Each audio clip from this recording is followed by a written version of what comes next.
जय श्री कृष्णा। राधे राधे। भक्त जनों, आज आप सभी ने श्रवण करेंगे देवसायनी एकादशी की पावन व्रत कथा। सावन मास की शुरुआत होते ही आता है एक अत्यंत पावन दिन, देवसायनी एकादशी। यह व्रत न केवल पुण्य देने वाला है, बल्कि ये श्री हरि विष्णु की योग निद्रा की शुरुआत का प्रतीक भी है। कहते हैं इस दिन से भगवान विष्णु 4 महीने तक क्षीर सागर में शयन करते हैं और इसी काल को चतुर्मास कहा जाता है।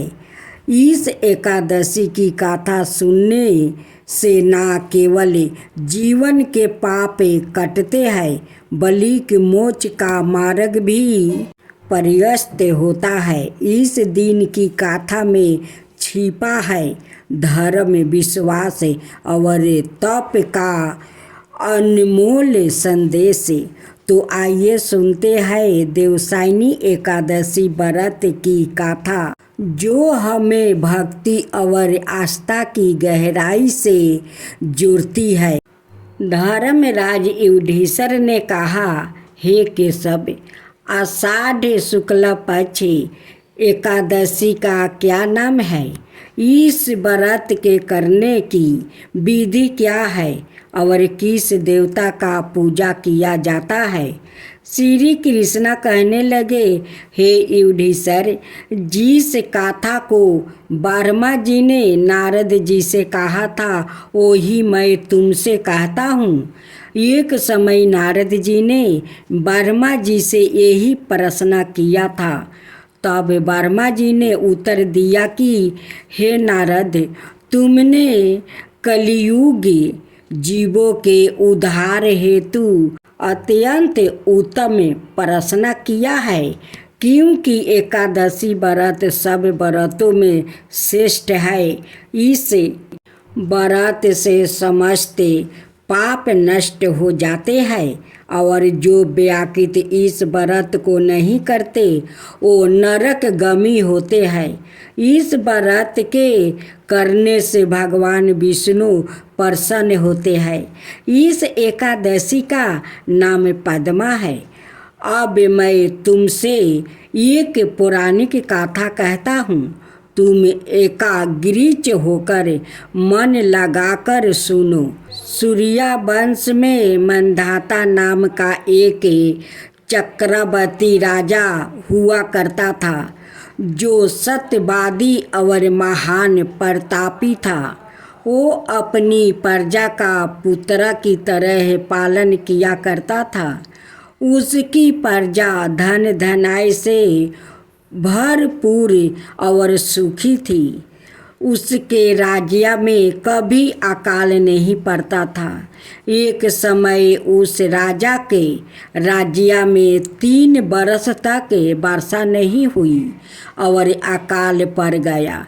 प्रजा अन्न की कमी के कारण अत्यंत दुखी हो गई। अन्न के ना होने से राज्य में अग्नि भी बंद हो गया। एक दिन प्रजा राजा के पास जाकर कहने लगी, हे राजन, सारी प्रजा तराही तराही पुकार रही है, क्योंकि समस्त विश्व की दृष्टि का कारण वर्षा है। वर्षा के अभाव से अकाल पड़ गया है और अकाल से प्रजा मर रही है। इसलिए हे राजन, कोई ऐसा उपाय कीजिए जिससे प्रजा का कष्ट दूर हो। राजा मंधाता कहने लगा कि आप लोग ठीक कह रहे हैं, वर्षा से ही अन्न उत्पन्न होता है और आप लोग वर्षा ना होने से अत्यंत दुखी हो रहे हैं। मैं आप लोग के कष्ट को समझता हूँ। ऐसा कहकर राजा कुछ सेना साथ लेकर वन की तरफ चल दिया। वो अनेक ऋषियों के आश्रम में भ्रमण करता हुआ अंत में ब्रह्मा के पुत्र अंगिरा ऋषि के आश्रम में पहुंचा। वहाँ राजा ने घोड़े से उतरकर अंगिरा ऋषि को प्रणाम किया। मुनि ने राजा को आशीर्वाद देकर कुशल क्षेमा पूछने के पश्चात उनसे आश्रम में आने का कारण पूछा। राजा ने हाथ जोड़कर मिनती भाव से कहा कि भगवान, सब प्रकार से धर्म पालन करने पर भी मेरे राज्य में अकाल पड़ गया है। इससे प्रजा अत्यंत दुखी है। राजा के पापों के प्रभाव से ही प्रजा को कष्ट मिलता है। ऐसा शास्त्रों ने कहा है। जब मैं धर्म अनुसार राज्य करता हूँ तो मेरे राज्य में अकाल क्यों पड़ गया, इसका कारण का पता मुझको अभी तक नहीं चल सका। अब मैं आपके पास इसी संदेह के निवारण के लिए आया हूँ। कृपा करके मेरे इस संदेह को दूर कीजिए। साथ ही प्रजा के कष्ट को दूर करने का कोई उपाय बतलाइए। इतनी बातें सुनकर ऋषि कहने लगे, हे राजन, यह सतयुग सब योगों में उत्तम है। इसमें धर्म के चारों चरण सम्मिलित है। अर्थ इस योग में धर्म की सबसे अधिक उतराती है। लोग ब्रह्म की उपासना करते हैं और केवल ब्राह्मणों को ही वेद पढ़ने का अधिकार है। ब्राह्मण ही तपस्या करने का अधिकार रख सकते हैं। परंतु आपके राज्य में एक शूद्रा तपस्या कर रहा है। इसी दोष के कारण आपके राज्य में वर्षा नहीं हो रही है। इसलिए यदि आप प्रजा का भला चाहते हैं तो उस शूद्रा का वध कर दे। इस पर राजा कहने लगा कि महाराज, मैं उस निरपराध तपस्या करने वाले शूद्रा को किस तरह मार सकता हूँ। आप इस दोष से छूटने का कोई और उपाय बताइए। तब ऋषि कहने लगे, हे राजन, यदि तुम अन्याय उपाय जानना चाहते हो तो सुनो। आषाढ़ मास के शुक्ला पक्ष की पद्मा नाम की एकादशी का विधि पूर्वक व्रत करो। व्रत के प्रभाव से तुम्हारे राज्य में वर्षा होगी और प्रजा सुख पाएगी, क्योंकि इस एकादशी का व्रत सब सिद्धियों को देने वाला और समस्त उपद्रवों का नाश करने वाला है। इस एकादशी का व्रत तुम प्रजा सेवक और मंत्रियों सहित करो।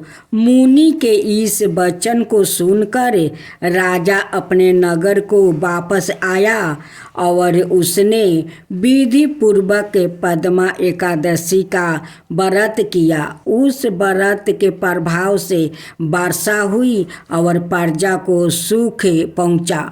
अतः इस मास की एकादशी का व्रत सब मनुष्यों को करना चाहिए। यह व्रत इस लोक में भोग और परलोक में मुक्ति को देने वाला है। इसकी गाथा को पढ़ने और सुनने से मनुष्य के समस्त पाप नाश हो जाता है। श्री कृष्णा बोले कि हे राजन, आषाढ़ शुक्ल पक्ष की इस एकादशी को देवसायनी एकादशी भी कहते हैं। चतुर्मास का व्रत इस एकादशी से आरंभ होता है। युधिष्ठिर बोले, भगवान, विष्णु के शयन का व्रत किस प्रकार करना चाहिए और चतुर्मास्या के व्रत भी कहिए। श्री कृष्णा बोले, हे राजन, अब मैं आपको भगवान विष्णु के शयन व्रत और चतुर्मास्या व्रत की कथा सुनाता हूँ।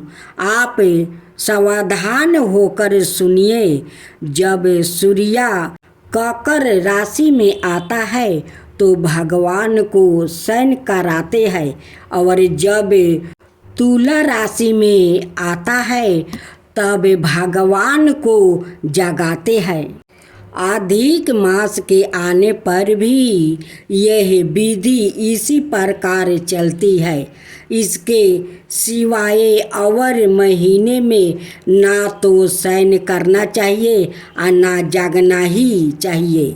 आषाढ़ मास की एकादशी का विधिवत व्रत करना चाहिए। उस दिन विष्णु भगवान की चतुर्भुजी सोने की मूर्ति बनाकर चतुर्मास्या व्रत के नियम का संकल्प करना चाहिए। भगवान की मूर्ति को पीताम्बर पहनाकर सुंदर सेवत सोया पर शयन करावे और धूप दीप नैवेद्य आदि से भगवान का षोडशोपचार पूजन करे। पंचमृत से स्नादि करा करे। इस प्रकार कहे, हे हर्षिकेश, लक्ष्मी सहित मैं आपका पूजन करता हूँ।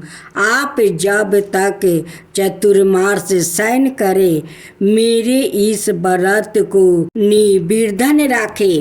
इस प्रकार विष्णु भगवान की स्तुति करके शुद्ध भाव से मनुष्य को दत्वन आदि के नियमों को ग्रहण करना चाहिए।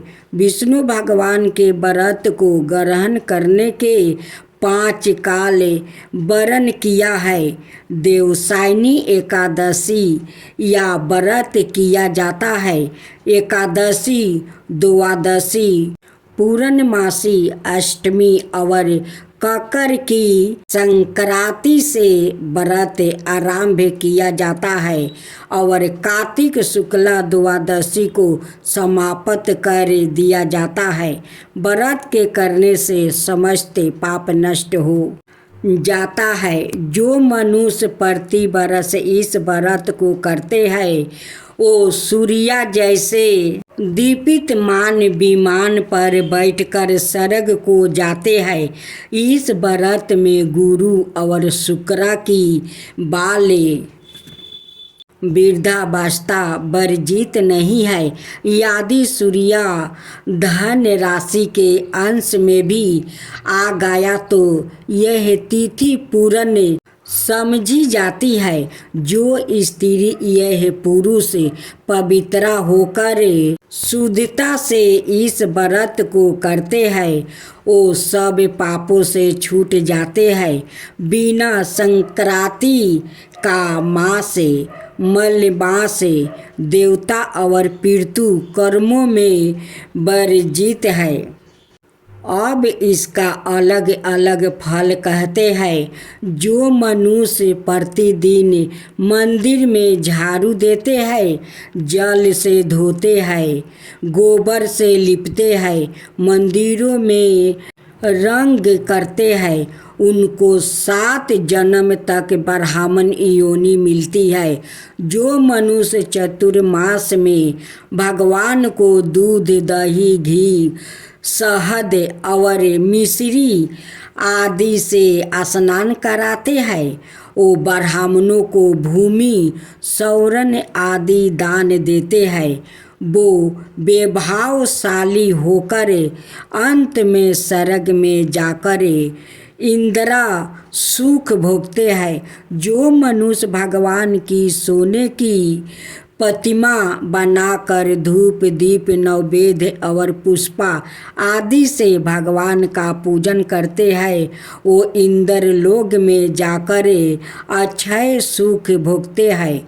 जो तुलसी से भगवान का पूजन करते हैं या सौरन की तुलसी ब्राह्मणों को दान देते हैं, वो सोने के विमान में बैठकर परम गति को प्राप्ति होते हैं। जो मनुष्य भगवान को गूगल की धूप और दीप अर्पण करते हैं उनको अनेक प्रकार की संपत्ति मिलती है और वो जन्म जन्मांतर के लिए धन धनाये हो जाते हैं। जो मनुष्य चतुर्मास में पीपल के वृक्ष और भगवान विष्णु की परिक्रमा करते हैं और पूजा करते हैं उनको विष्णु लोक की प्राप्ति होती है। जो संध्या समय देवताओं और ब्राह्मणों को दीप दान करते हैं और विष्णु भगवान का हवन करते हैं वो सुंदर विमान में बैठकर अप्सराओं से बीत होते हैं। जो भगवान का चरणामृत लेते हैं वो सब कष्टों से मुक्ति हो जाते हैं। जो नृत्य प्रति मंदिर में तीनों समय 108 बार गायत्री मंत्र का जाप करते हैं उनसे भी पाप सदाए दूर रहते हैं। जो गायत्री का ध्यान और जाप करते हैं उनसे व्यास भगवान प्रसन्न होते हैं। इसके उद्यापनों में शास्त्र की पुस्तक दान दी जाती है। जो पुराणों वो धर्म शास्त्रों को पढ़ते या सुनते हैं वो वस्त्र और सौरन सहित ब्राह्मणों को वो दान देते हैं। वो दानी धानी ज्ञानी और कीर्तिवान होते हैं। जो मनुष्य विष्णु या शिव का स्मरण करते हैं अथवा उनकी सोने की मूर्ति दान करते हैं साथ ही यह प्रार्थना करते हैं, हे शिव आपने त्रिपुरी नमक दैत्य को मारा है, मेरे दोष को भस्म करके मुझको सर्द गुण दीजिए। वो पापों से रहित होकर धन्यवान गुणवान हो जाते हैं। जो नृत्य कर्म के पश्चात सूर्य को अर्घ देते हैं और व्रत की समाप्ति पर सौरन लाल वस्त्र और गौ दान करते हैं वो आरोग्यता पूर्ण आहु और कीर्ति धन और बल पाते हैं। चतुर्मास में जो मनुष्य गायत्री मंत्र द्वारा तिल से होम करते हैं और समाप्ति पर दान करते हैं उनके समस्त पाप नष्ट होकर निरोग शरीर मिलता है और सुपुत्रा संतान मिलती है। जो मनुष्य अन्न से हवन करते हैं और समाप्त हो जाने पर घी का घूंघट भर कर वस्त्र सहित दान करते हैं वो ऐश्वर्यशाली होकर ब्राह्मण के समान भोग भोगते हैं और उनके शत्रुओं का नाश होता है। जो पीपल का पूजन करते हैं और अंत में सौरन सहित वस्तुओं का दान करते हैं वो सब पापों से छूटकर भगवान के भक्त हो जाते हैं। और जो मनुष्य तुलसी को धारण करते हैं और अंत में भगवान विष्णु के नियमित ब्राह्मणों को दान करते हैं वो विष्णु लोक को जाते हैं। जो मनुष्य चतुर्मास्या व्रत में भगवान के शयन के उपरांत उनके मस्तक पर नृत्य प्रति दूब चढ़ाते हैं और अंत में सौरन की दुर्बा दान करते हैं वो भी वैकुंठ लोक को जाते हैं।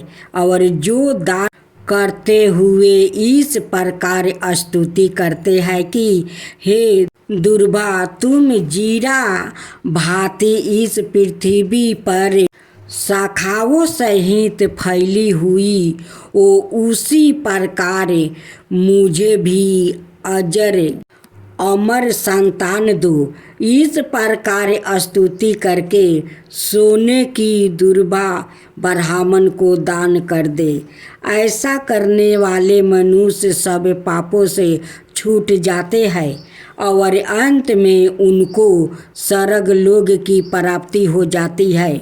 जो भगवान विष्णु और शिव के मंदिर में जाकर जागरण और शिव गान करते हैं वो भी स्वर्ग को प्राप्ति होते हैं।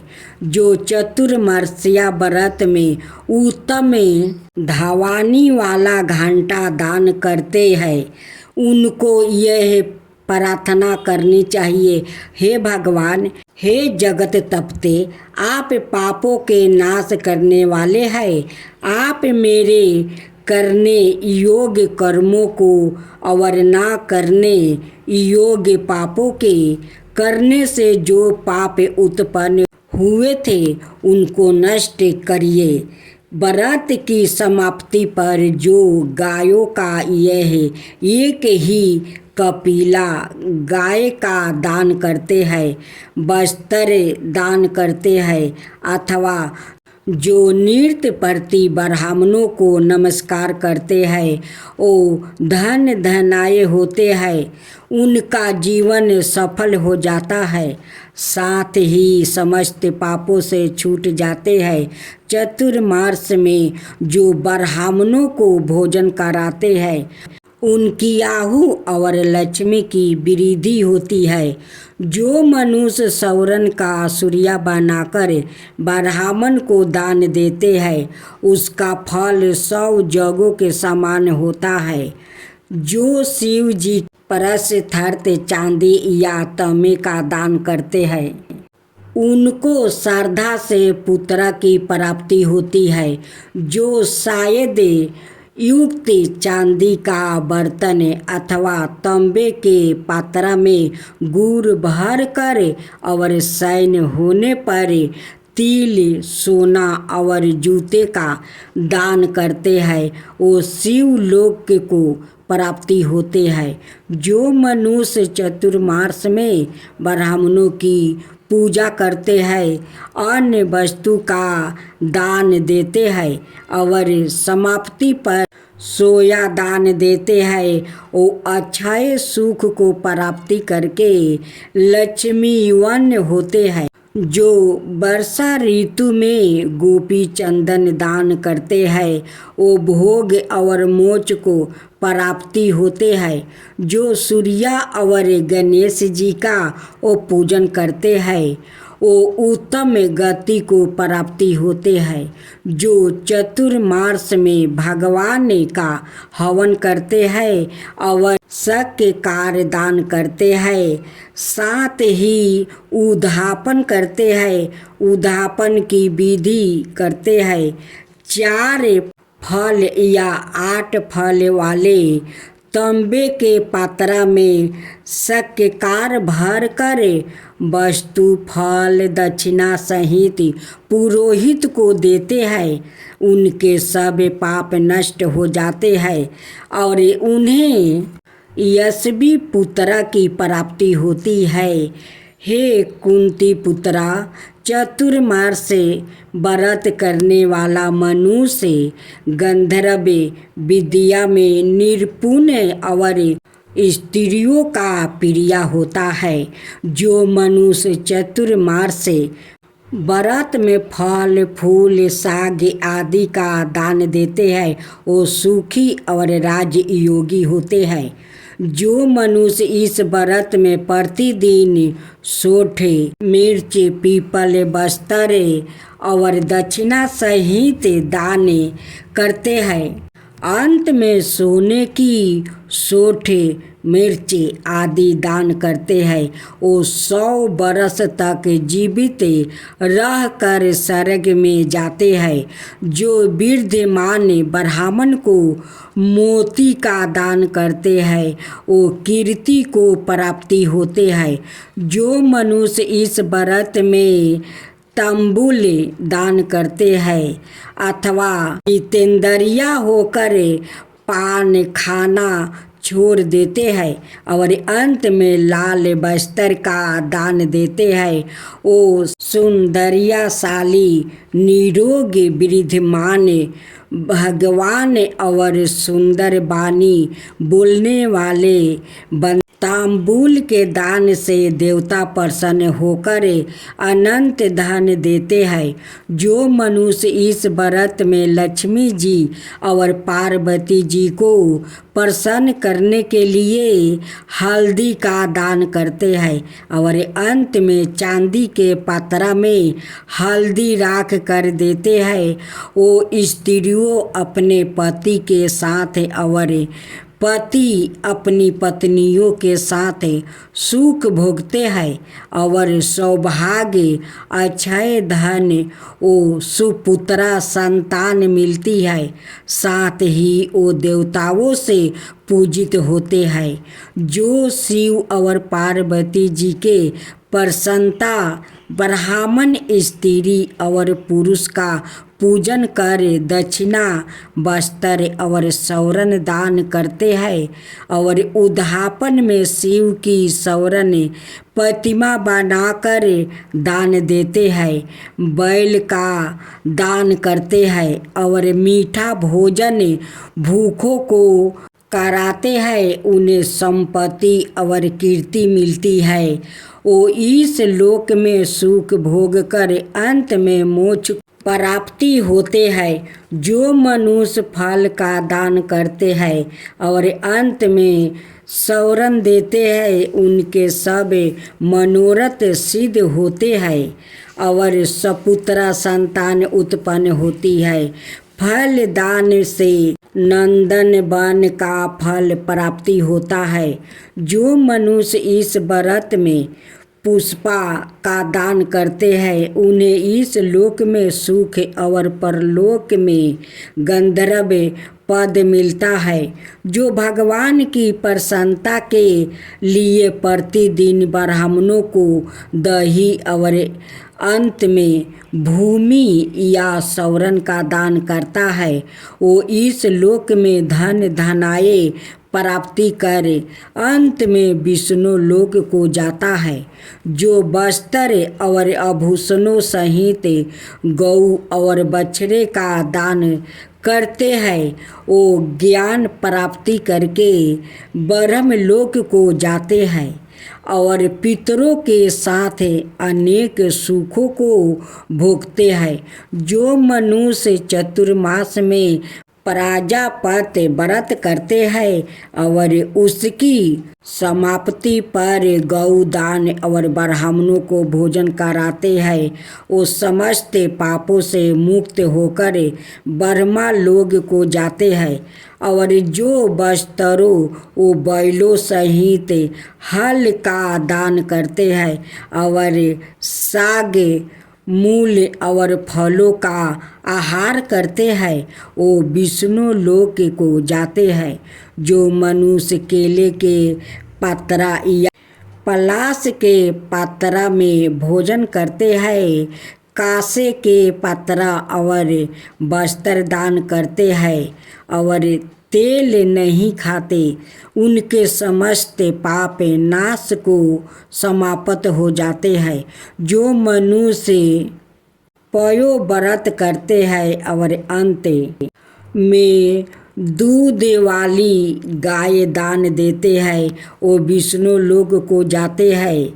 चतुर्मास्या व्रत के प्रभाव से ब्रह्मा घाती सुरापान करने वाला घात असत्य भाषण करने वाला स्त्री घाती किसी व्रत में विघ्न डालने वाला अगमय से गमन करने वाला विधवा के शील को भंग करने वाला ब्राह्मणी और चंडालनी के साथ भोग करने वाला, इन सबके पापों को चतुर्मास्या व्रत नष्ट कर देता है।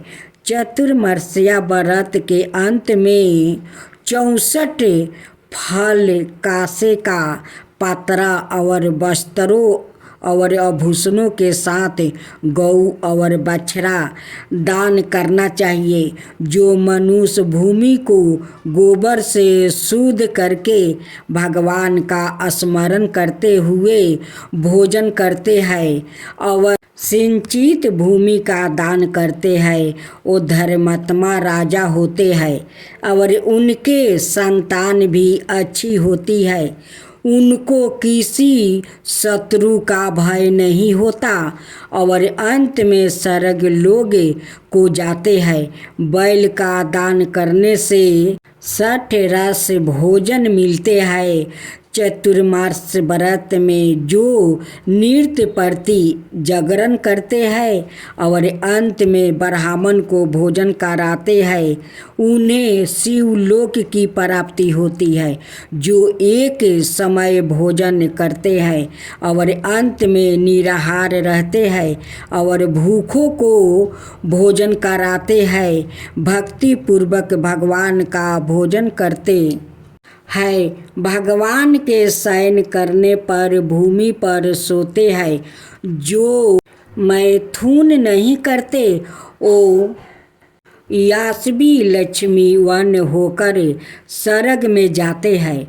जो सपरिवार चावल या जौ का भोजन करते हैं और जो तेल नहीं लगाते, अंत में कांसे या मिट्टी के पात्रा में तेल भरकर दान करते हैं, अथवा जो शाक नहीं खाते, अंत में चांदी के पात्रा को बस्तर में लपेट कर या 10 प्रकार के सागों से भर कर वेद पाठी ब्राह्मणों को देते हैं।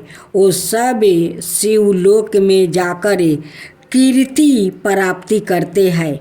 जो मनुष्य गेहूँ जोड़ने का नियम करते हैं और व्रत के अंत में सोने के गेहूँ बनाकर दान देते हैं और जो व्रत में इंद्रियों का दमन करते हैं, उन्हें अश्वमेध यज्ञ का फल प्राप्ति होता है।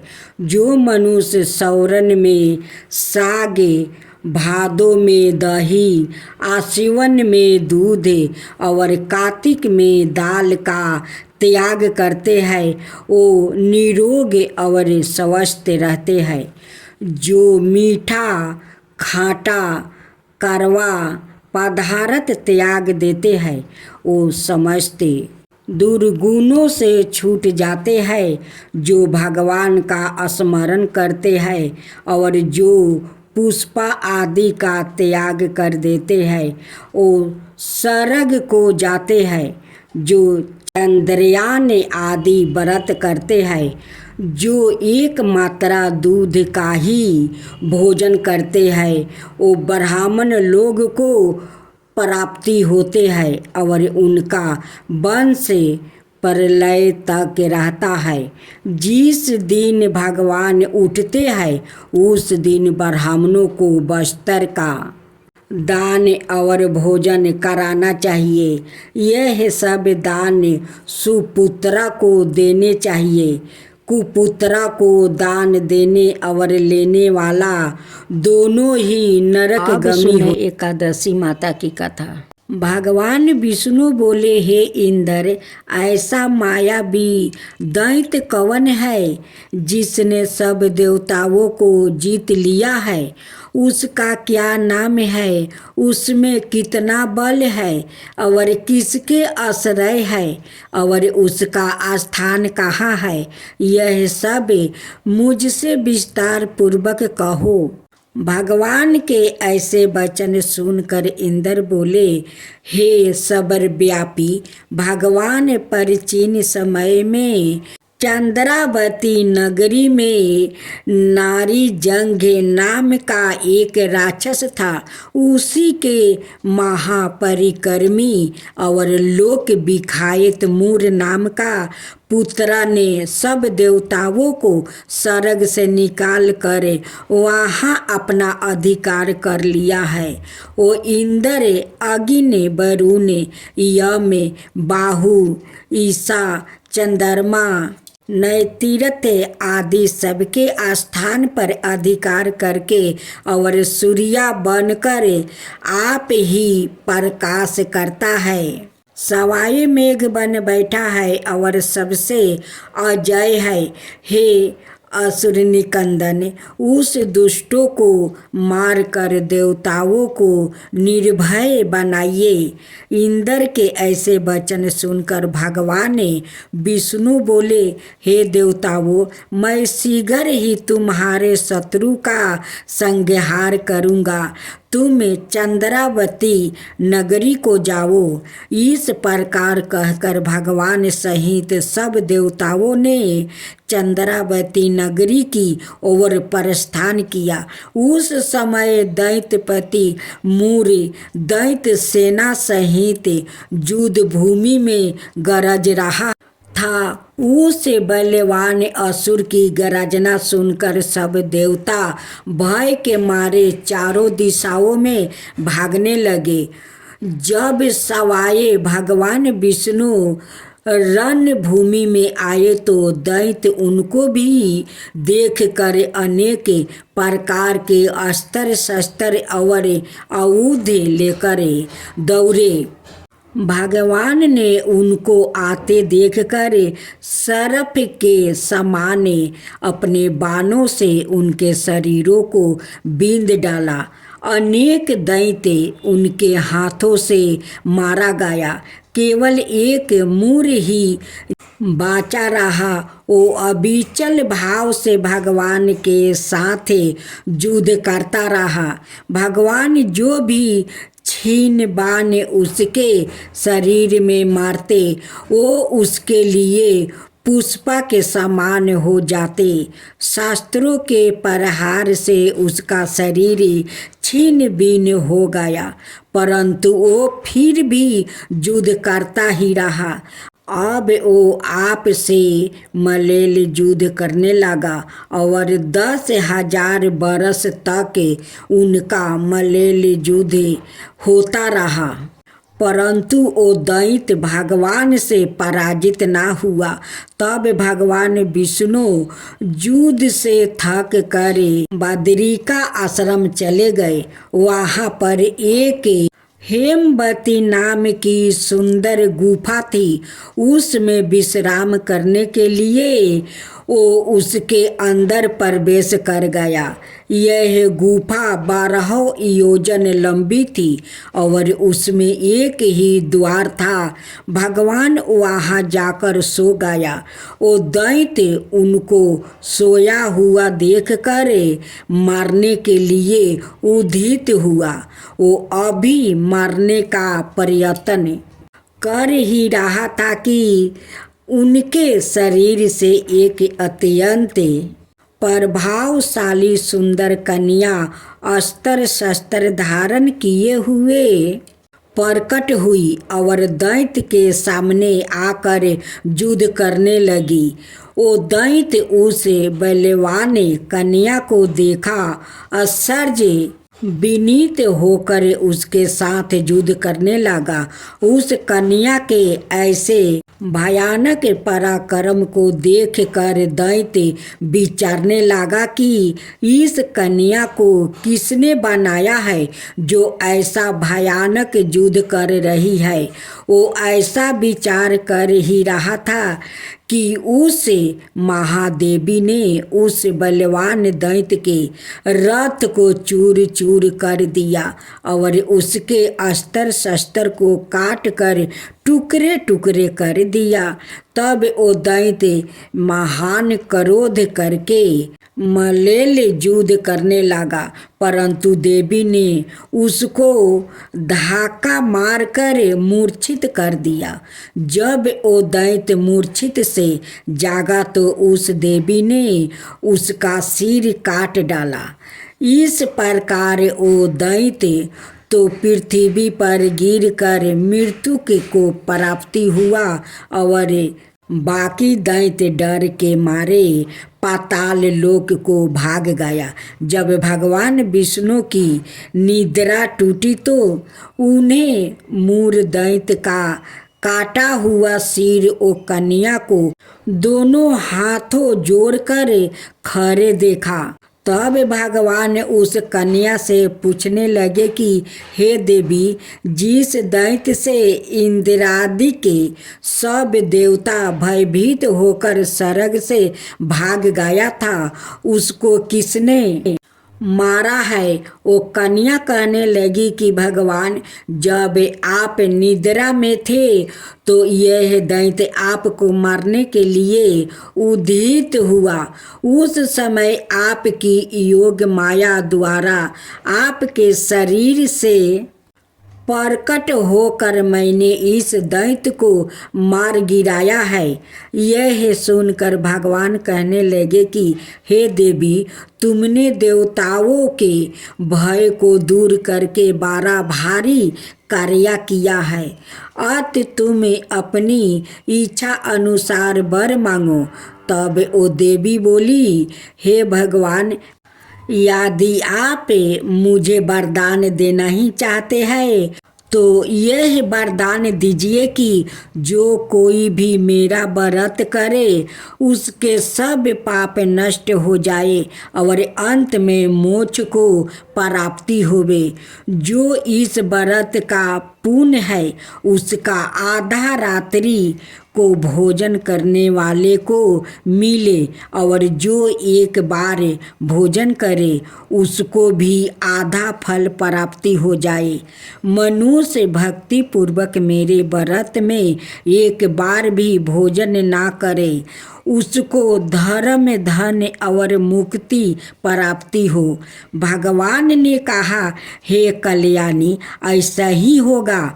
मेरे और तुम्हारे भक्ति एक ही होगा और वो अंत में मोक्ष को प्राप्ति करके मेरे लोक को जाएगा, क्योंकि तुम एकादशी को प्रकट हुई हो और तुम्हारा नाम एकादशी ही होगा। तुम मुझे सब तीर्थों से प्रिय हो, इस कारण तुम्हारे व्रत का फल सब तीर्थों से भी अधिक फल देने वाला होगा। ऐसा कहकर भगवान अंतर्ध्यान हो गए और प्रभु के उत्तम वचनों को सुनकर एकादशी माता प्रसन्न हुई। भगवान श्री कृष्णा कहते हैं कि युधिष्ठिर, सब तीर्थों के फल से एकादशी व्रत का फल सर्वश्रेष्ठ है। एकादशी व्रत करने वाले को मैं मोक्ष पद देता हूँ, उसके शत्रुओं का नाश और समस्त विघ्नों का नाश करता हूँ। यह मैंने तुमको एकादशी माता की सब वृत्तांत बतलाया है। एकादशी माता पापों को नष्ट करने वाली है और सिद्धियों की देने वाली है। उत्तम पुरुषों को दोनों पक्ष की एकादशियों समान ही सामना करना चाहिए, कोई भेदभाव नहीं समझना चाहिए। जो मनुष्य इस एकादशी के महात्म्य को पढ़ता अथवा सुनता है उसको अश्वमेध यज्ञ का फल प्राप्ति होता है और वो करोड़ों वर्ष तक विष्णु लोक में वास करता है, वहाँ भी उसका पूजन होता है। जो मनुष्य एकादशी माता की महात्म्य के चौथे भाग को पढ़ता है उसके भी अनेक पाप नष्ट हो जाते हैं। विष्णु धर्म के बराबर दूसरा कोई धर्म नहीं है और एकादशी व्रत के समान और कोई दूसरा व्रत नहीं है।